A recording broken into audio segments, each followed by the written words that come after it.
So today I want to speak about the collective, and so many people have asked me, who do I work with? And today is I'm going to reveal some of the spirits that I work with and that form the collective that work with me when I'm working with people. I'll see you shortly.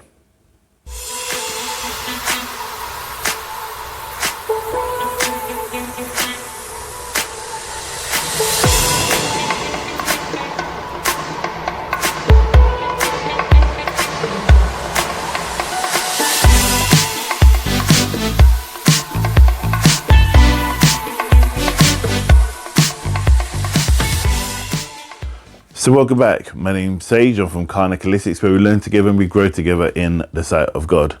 So today I want to speak about the collective and my guides that surround me when I'm doing my work. I don't refer to them as guides or advisors. I used to, and in my early videos I used to. They recently, for the last probably a year or so, they started going under that title called collective, because they are part of a collective thought process. And I use different spirits for different reasons or different meanings, but I have kind of a few on one main chief guide. I'll leave kind of like pictures up here of the different people that almost resemble what I see them to look like. Some you would know and some you probably won't, but I'll go on and I'll start here. So I'll start from here. So basically, one of the first people I work with is a Apache. Let me start again. There's an Apache Indian called Chief. He's my great grandfather on my mum's side, and I met him when I was young. Can't remember what age, probably about 16, and I've always worked with him, and he's always guided me. And he taught me tarot, taught me healing, he taught me meditation. Basically, he set the foundations for the others to, he kind of opened up the door. So he set the foundations for the other collective members to join me and start working with. I won't put them in order, I'll just whoever comes to mind, pretty much whoever steps forward. The other one I worked with is Archangel Gabriel. That goes back years. So some of the messages I get comes from him. Raphael, he stepped forward quite a bit, especially doing healing. I've got a little Oriental man who helps me when I'm doing Reiki, and he only comes, does his work and goes, but he's still a part of the band called The Collective. I don't really call him by name, he just appears. I've also got, from my ancestors, which I've got Toff or Prof, whatever you want to call him, but he steps forward. He helps me write books, he helps me create the videos, and he's quite really forceful and strong in how, now he's stepping forward, and he's kind of to the point. So obviously his picture will be up there. So I've had him for years, probably about 20 years. The other one is one of my strong guardians, or one of my soul and body protectors, which is Anubis. Anubis is always with me 24/7. He's almost kind of like chief bodyguard, and he helps me with removing of spirits from locations I work with, or if anyone's in the house, anything like that. He kind of gets involved along with Gabriel. The other one, which is probably one of the most important for me, because he almost came along when both my parents died, and he's always been really quite like a father figure for me, apart from God, obviously. Is an elder called Ateos. Now, Ateos, if you imagine Merlin, he's very similar looking, and he's one of the 24 elders that sit around throne's God. The throne sits around the throne of God, and almost kind of like an advisor. He helps me a lot with expansion and putting things together. When I start to form and create things, he's very heavy and gets very involved in that and how we work. He doesn't like to be spoken about a lot. He just likes to do than to be spoken about. He's not like any form, like he would never be. He'll be a rubbish celebrity. He's just not one of those. He's more of like the person who's in the background making their cogs happen. Very influential in what gets done and how it gets done. And the other thing is, like, people say to me, why do you call him the collective and not just advisors or guides? Sometimes, like, when I say advisors, it's almost like puts me in a pedestal, which I'm not. And I don't call them guides because they're not really guides for me. They're a collective of conscious thought and heart. And we are all on the same level and we all exist at the same time, maybe in different dimensions or different planes and so on, but we all exist in different ways. Like, for example, if I go to sleep, I may go to where they are and then work for them, support them to do stuff. From a human point of view, for example, because I'm here.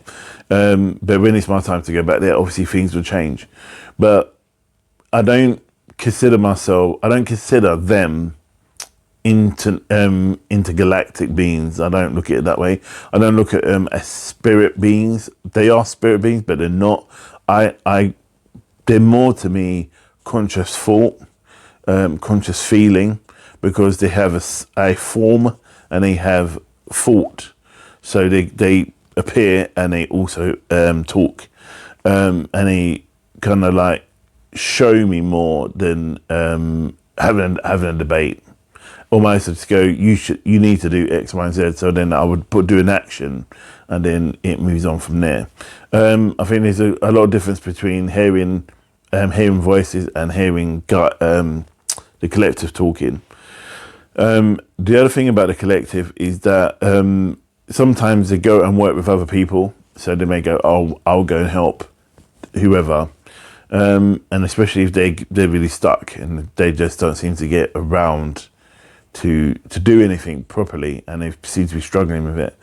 And a lot of the time when we work together, as you get closer, I get really, really warm, and it triggers me, and especially when I'm getting close to something. So if I'm working with somebody, and one thing I'm moving away from doing is when I talk about somebody who I work with, we normally refer them as clients, but I don't want to call them that because I don't want them to be that anymore.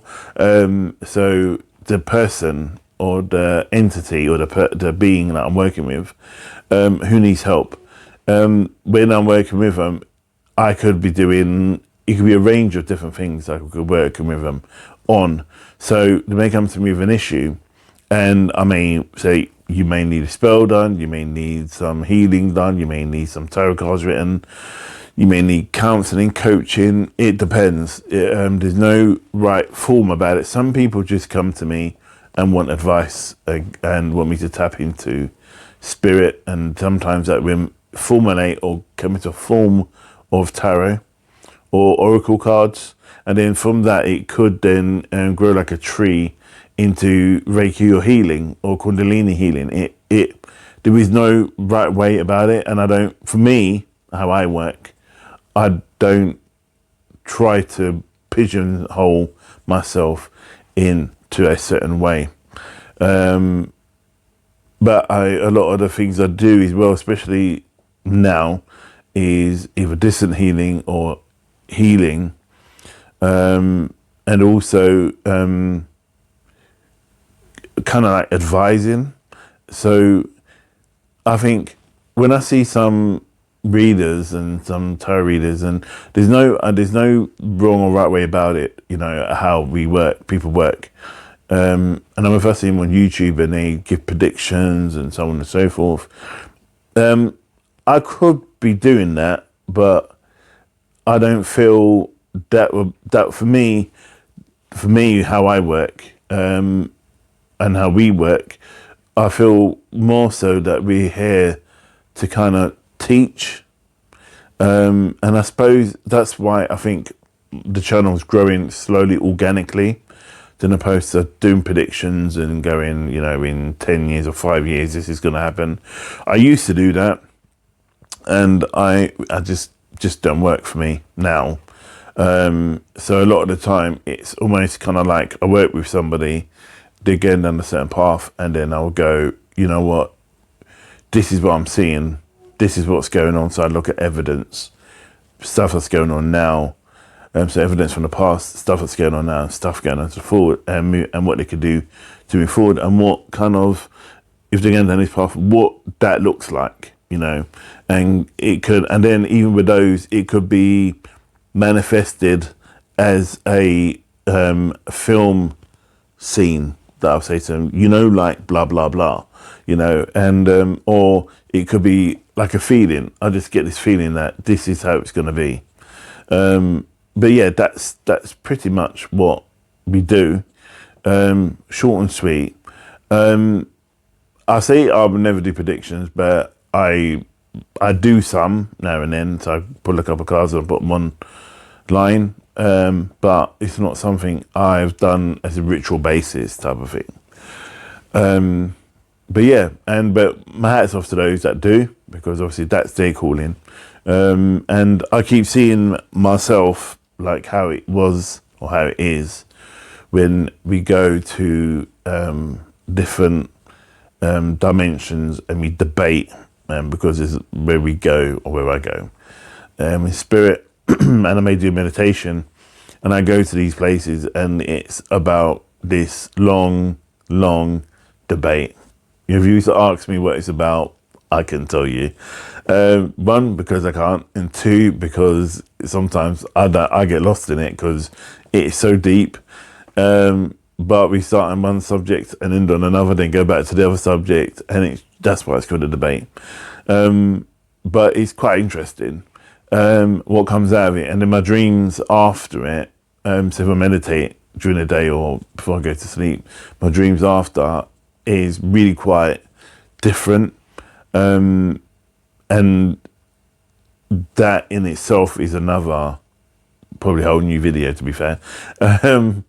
But yeah, it's really good. And I think the best way I can explain it is like, you know, what you used to see if you any of these spiritual people who have been doing research in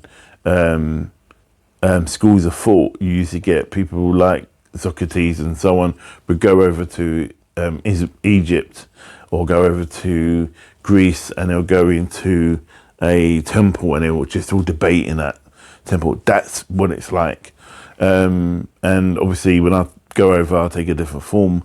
But I'm with the collective, and it's always good to kind of to do that, you know. So yeah, anyway, there you go. There's my there's me revealing a bit more about. It feels really weird to reveal that part, but it is what it is. That's who they are. But anyway, stay safe, stay blessed, and I'll see you in the next video. Namaste.